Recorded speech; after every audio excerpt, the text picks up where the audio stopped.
Assalamualaikum warahmatullahi wabarakatuh. Selamat pagi semua.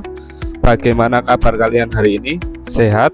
Semoga kalian dalam keadaan sehat sehingga kita bisa belajar dengan penuh semangat hari ini. Perkenalkan, nama saya Heri Indra Lesmana. Hari ini saya akan menjelaskan cara memelihara sistem transmisi otomatis.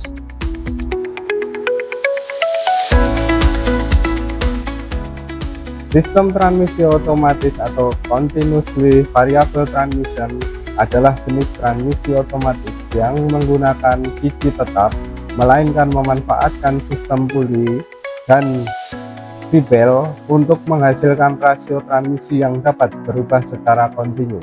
Tanpa adanya perpindahan gigi yang terasa, tidak ada hentakan atau jeda saat perpindahan. Tujuan pembelajaran: mampu memahami kerja sistem transmisi otomatis CVT. 2. Mampu memahami komponen transmisi otomatis. 3. Mampu menggunakan special tool untuk perbaikan transmisi otomatis. 4. Mampu melakukan perbaikan transmisi otomatis.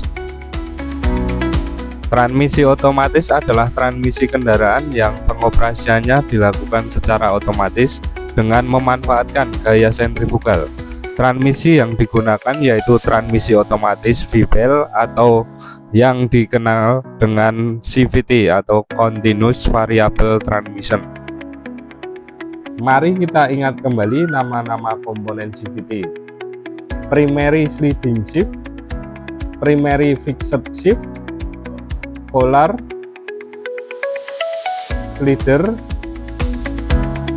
Brake, Fibel, Secondary Sliding Shift, Secondary Fixed Shift, Clutch Carrier, Clutch Housing, Torsi Cam, pegas CVT.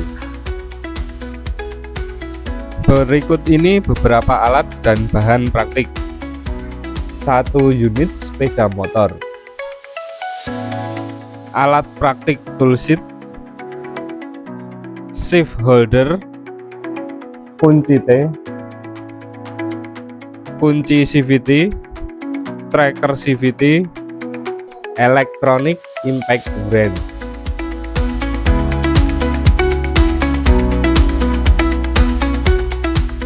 Proses pengerjaan persiapan praktik: siapkan alat dan nampan, bongkar cover CVT, lepaskan dan bersihkan cover CVT. Bersihkan puli atau shaft atau fibel dengan alkohol.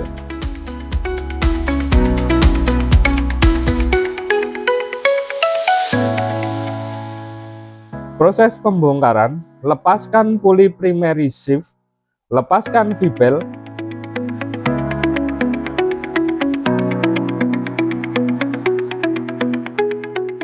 lepaskan secondary shift, bersihkan komponen CVT, lumasi torsi cam dengan grease.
Proses pengecekan: pemeriksaan diameter kolar. Pemeriksaan diameter kolar ini juga perlu dilakukan karena diameter kolar ini akan mengalami keausan jika kekurangan pelumasan. Ini adalah primary sliding shift. Ini juga akan mengalami keausan karena adanya gesekan dengan kolar. Jadi seperti ini. Nah, keausan yang terjadi pada primary sliding shift ini adalah di bagian sini. Jadi di saat dia bersinggungan atau bergesekan dengan kolar, maka dia akan mengalami keausan jika tidak ada pelumasan yang baik.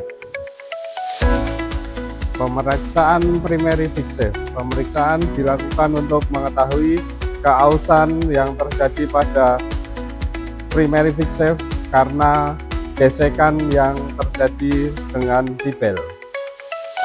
Pemeriksaan diameter luar wake atau roller. Pemeriksaan diameter roller ini dilakukan untuk mengetahui keausan yang terjadi pada diameter luar dari wake atau roller. Jika terjadi keausan pada diameter luar dari wake atau roller ini, maka dia akan mengalami ketirusan pada bagian luar dari roller ini. Pengukuran ketebalan kampas sentrifugal. Pengukuran dilakukan untuk mengetahui keausan pada kampas sentrifugal. Jika terjadi keausan pada kampas sentrifugal ini, maka akan terjadi dethering atau getar. Nah, selain itu, keausan ini akan menyebabkan penumpukan kotoran hasil dari gesekan yang terjadi kampas dengan rumah kopling sentrifugal. Jadi seperti ini. Di saat seperti ini, maka dia akan terjadi gesekan sehingga kampas akan berkurang dan menumpuk kotoran di dalam rumah kopling sentrifugal. Pengukuran diameter dalam class dosing atau rumah kopling. Nah, rumah kopling ini atau class dosing ini juga akan mengalami keausan. Jika terjadi keausan, maka kopling akan slip. Jika di sini terjadi keausan, maka kita membutuhkan RPM tinggi untuk akselerasi. Jadi perlunya akselerasi karena di sini terjadi keausan. Pemeriksaan alur torkem dan seal. Jadi pemeriksaan alur torkem ini dilakukan untuk mengetahui keausan pada alur dari torkem ini, dan pemeriksaan dari seal ini apakah sudah terjadi keausan apa belum. Jika terjadi keausan pada seal, maka grease akan melumasi komponen dari sekunderi. Jika terjadi kebocoran atau terjadi kerusakan pada seal, maka akan terjadi kebocoran grease yang akan menyebabkan slip pada transmisi otomatis. Pengukuran pegas CVT. Jika pengukuran pegas kurang dari spesifikasi, maka akselerasi akan berkurang. Pengukuran diameter dari fibel. Jika pengukuran dari fibel ini kurang dari spesifikasi, maka akan menyebabkan bunyi berdencit pada fibel. Selain itu, pemeriksaan harus dilakukan melihat keretakan-keretakan yang terjadi pada fibel. Kalau terjadi keretakan-keretakan pada fibel, maka kita harus segera mengganti karena kemungkinan putus akan sangat besar. Selain itu, fibel harus diganti saat usia pemakaiannya sudah 24.000 km.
Pengecekan dan penggantian oli pelumas gigi reduksi setiap 10.000 km dengan kapasitas 120 mili sesuai dengan spesifikasi kendaraan masing-masing.